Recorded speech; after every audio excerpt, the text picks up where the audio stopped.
Друзья мои, всем привет! С вами Виталий Колпин, и это рубрика Bar Skills Top Secret в рамках бартендерского карты Мартини. Мы с вами в Варшаве, в столице Польши. Я вас хочу пригласить в этот бар и познакомить с моим хорошим другом. Легенда бартендинга, четырехкратный победитель Roadhouse, многократный победитель международных чемпионатов по Flair.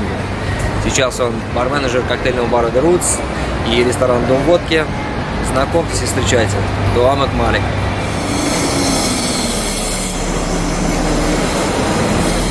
Almost in time. He's done now. I just started to.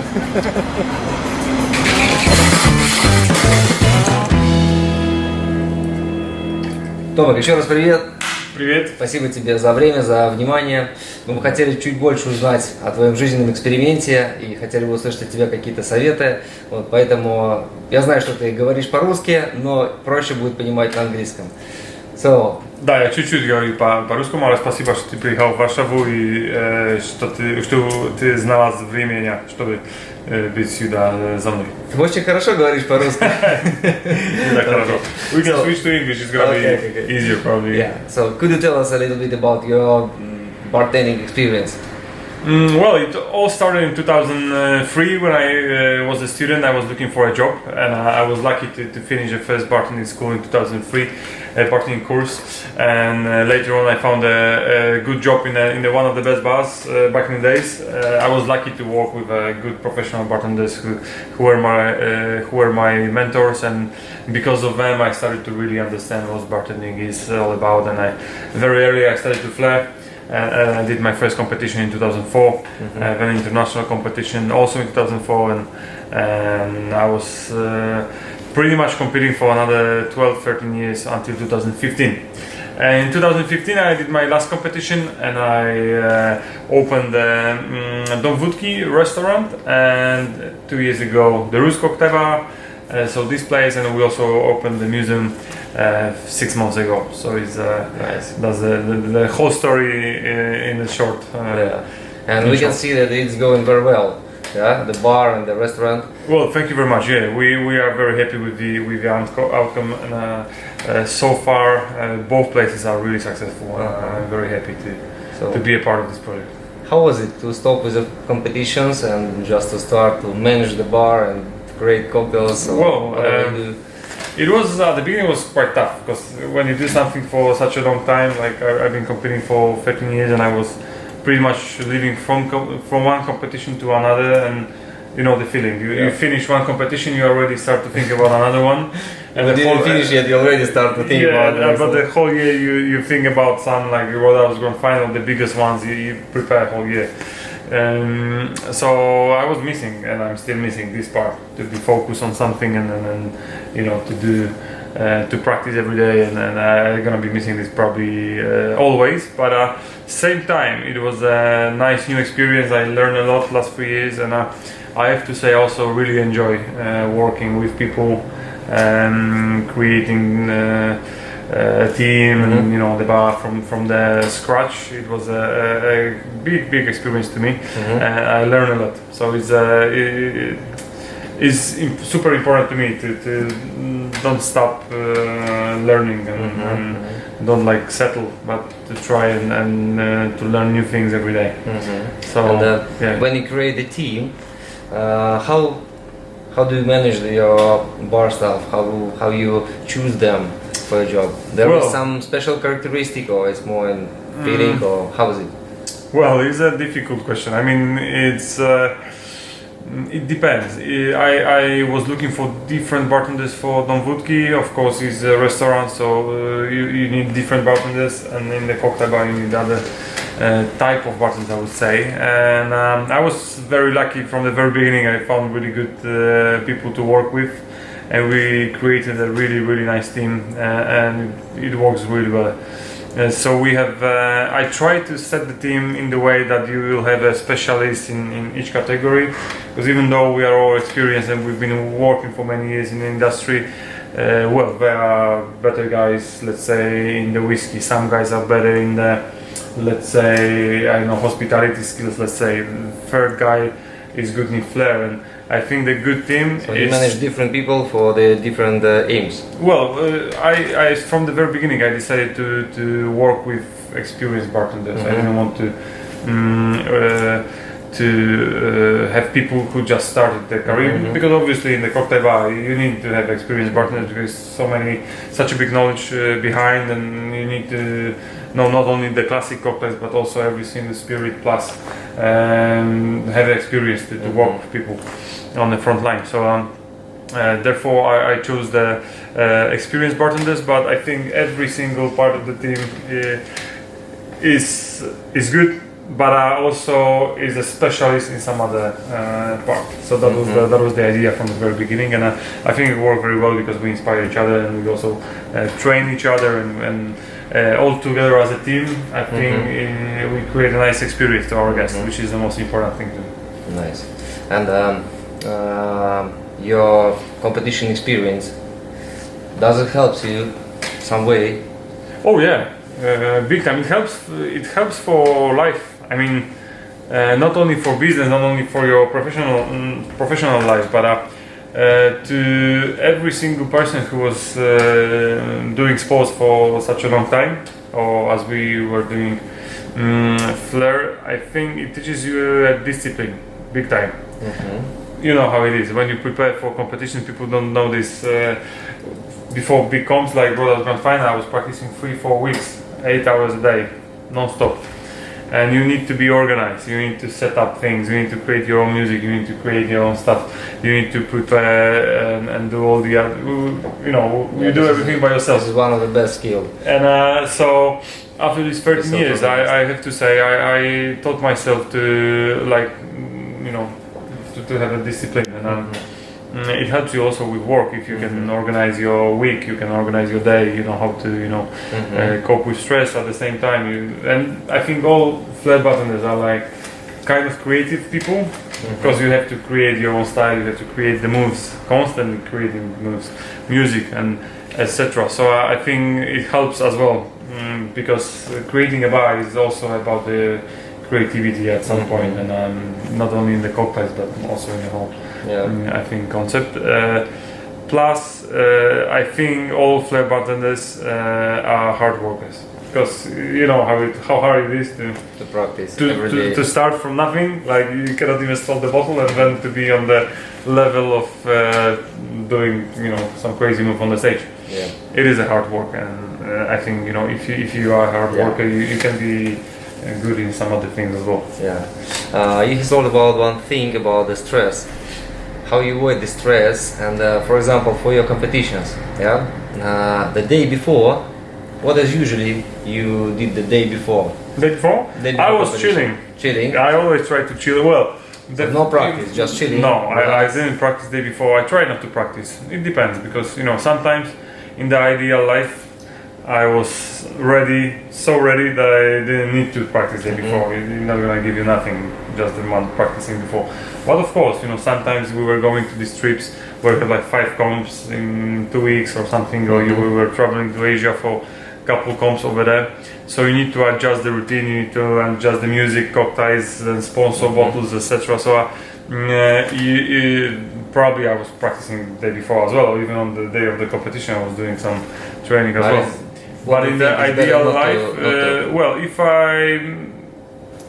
when I was preparing like for a Roadhouse Grand Final for such a long time, I tried last couple of days to take it easy and doing less training, 1 to maybe 3 hours instead of 8, because it's also super important to be nothing.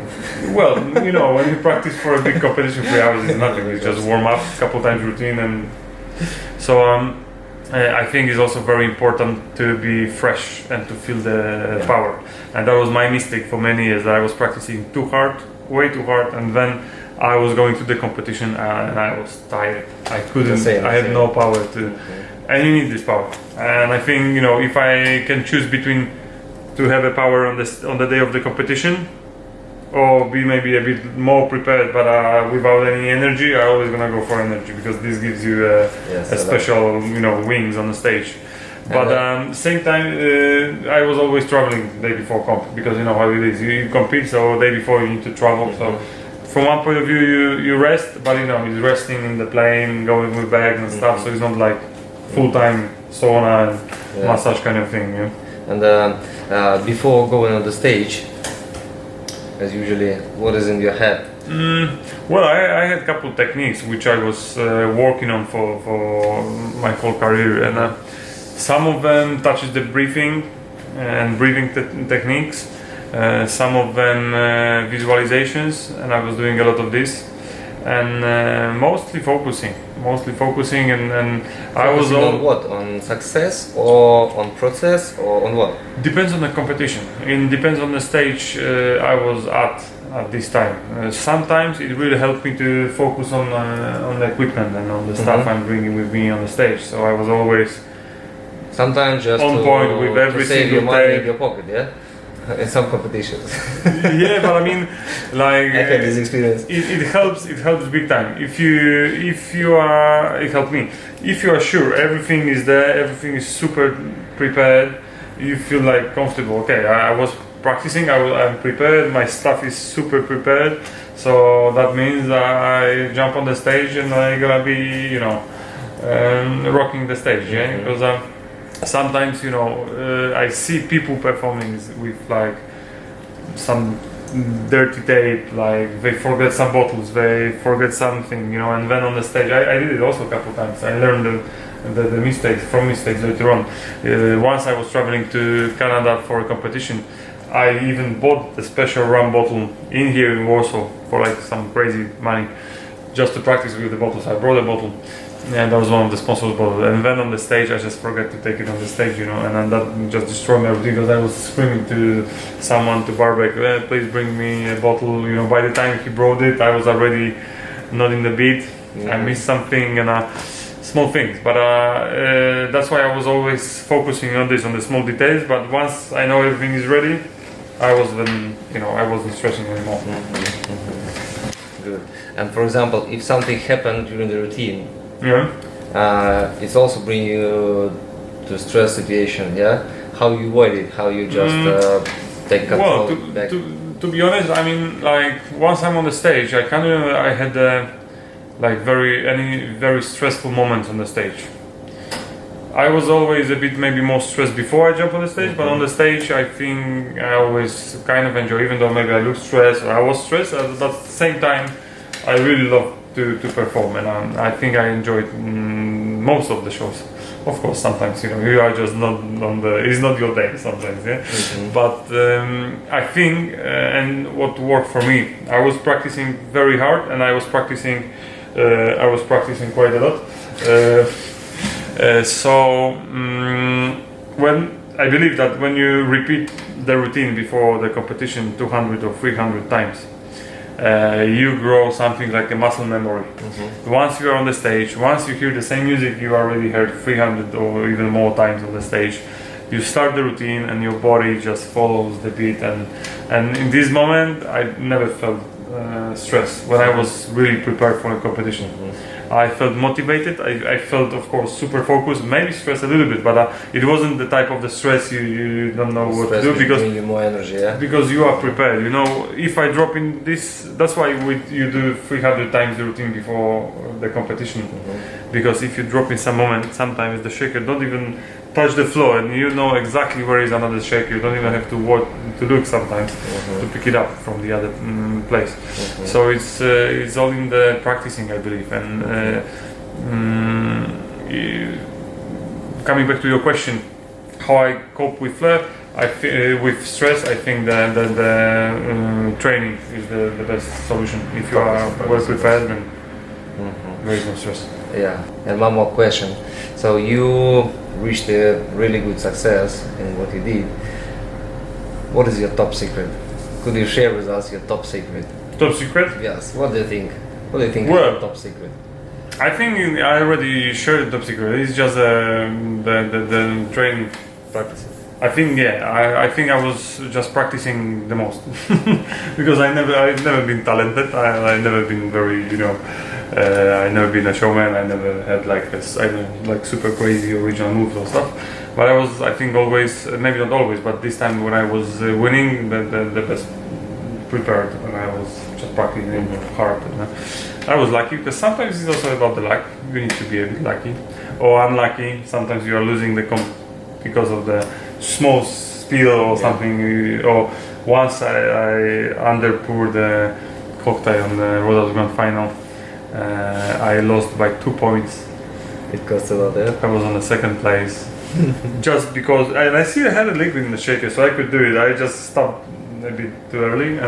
Small things. So, of course, it's a training and it's a preparation. I grow from competition to competition, and by all this time, I grow my own practicing technique with these tables. And I think I told you this story once. It's probably too long to describe it now, but I was following some sort of a training program before each competition. And it really helped me because I knew that if I follow this 2-3 weeks program before each competition, I was pretty sure I'm ready to compete. So I was then in good shape. And we know that you have a lot of skills behind the bar, so maybe you can show us something. Of course, yeah, with pleasure. Let's go. Let's go to the bar.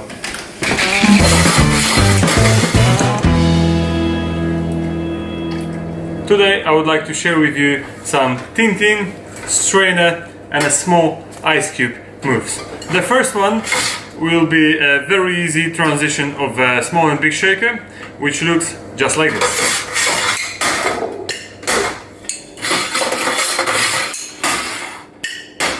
Okay, and now I will break it down for you. You keep the small shaker in the bottom part and go around the big shaker to the left side and back.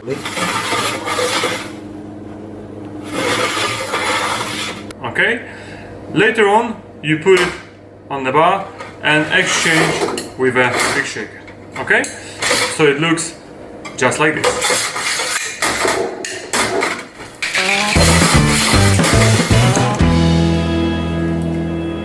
Okay, let me show you one more move on the Tintins.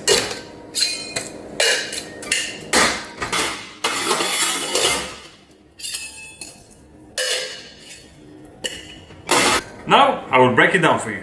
We start with both shakers in this position.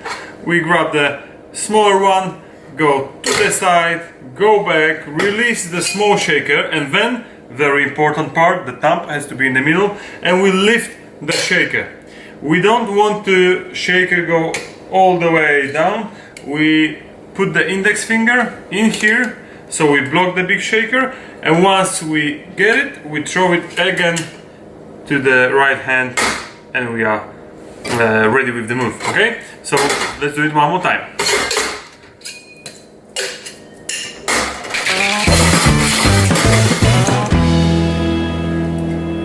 Движение с совком. Поехали. Что это совка? Совок. Совок. Айскуб. Совок. Сейчас мы делаем движение с совоком. Чувак! So now, once we have the shakers on the bar top, we can add ice.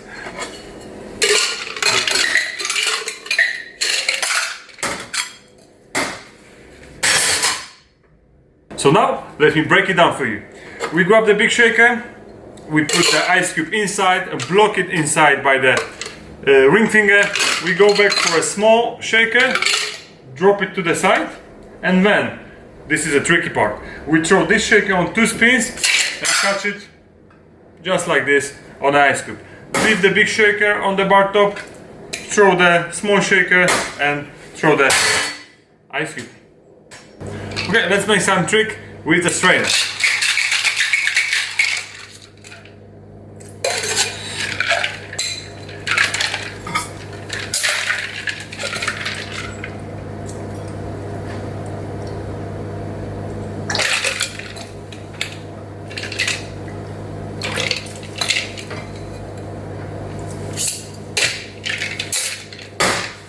And now, let me break it down for you.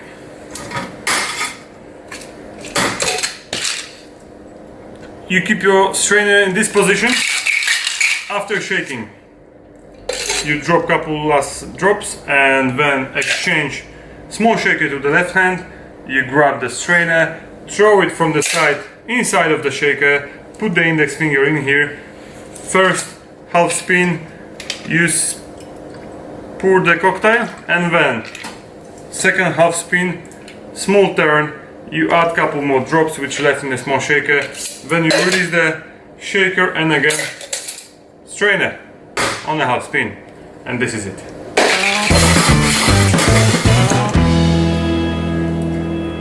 Томик, спасибо тебе за то, что поделился своими движениями, которые используешь за баром. Мне посчастливилось понаблюдать за этим всем, поэтому действительно это выглядит феерично. Я не буду сейчас все повторять, оставим это как домашнее задание, но в следующий раз, когда приеду, мы с тобой обязательно сделаем парные движения. Хорошо? Да, спасибо тебе большое. У меня осталось несколько вопросов, это такой блиц. Блиц, ты понимаешь? Да. Понимаешь? Понимаю. Молодец, чувак. Это маленький блиц вопросов. Отвечать быстро, не задумываясь, как есть. Хорошо? Сейчас быстро, да. Хорошо. Готов? Готов. We will do it in English. Okay. It will be easy for you. Yeah, it's gonna be easy for me. Let's go. Let's do this. Vegetables or meat? Vegetables. Morning or evening? Evening. Водка or сливовица? Vodka. Potato or pasta? Potato. Vodka or whiskey? Vodka. Wine or smoothie? Smoothie. Smoothie or vodka? Vodka. Free pour or jigger? Free pool. Speakeasy in the cellar or luxury bar on the rooftop? Speakeasy. Polish vodka or Russian vodka? Polish vodka. Vodka martini or gin martini? Vodka martini. Sweet and sour or sweet and bitter? Sweet and bitter. Sweet and bitter? Yeah. Okay. Long spoon or shot? Long. Boston or cobbler? Cobbler. Okay. Tom Dyer or Tomasz Malek? Tomasz. Shake or stir? Shaken. Daiquiri or Milano Torino? Daiquiri. Classic Negroni or Negroni na rajoni? I don't know the second one. Classic. When it comes to something rocky, you'll know it. Sea or mountains? Mountains. Bottle tin or 7 objects? Bottle tin. 2 bar spoons or 7 objects? 2 bar spoons. Dinner with family or party with friends? Well, I don't know. Both. Some meditation or time with family? Time with family. Always. Vodka with family or vodka with friends? Always vodka. Томик, спасибо большое. Спасибо большое. Спасибо большое. Друзья, Thank you very much. вот такой он, Tomasz Malek. Честно скажу, от себя очень душевный человек, очень приятно с ним общаться, просто проводить время. Я надеюсь, у вас будет возможность посетить его бар или просто лично познакомиться, пообщаться. Мы с вами не прощаемся, отправляемся в следующий город. Томик, еще раз спасибо. Спасибо большое и до встречи сюда, в Варшаве, или в Питере, или в Москве. Хорошо, спасибо. Спасибо. Друзья, счастливо. Thank you.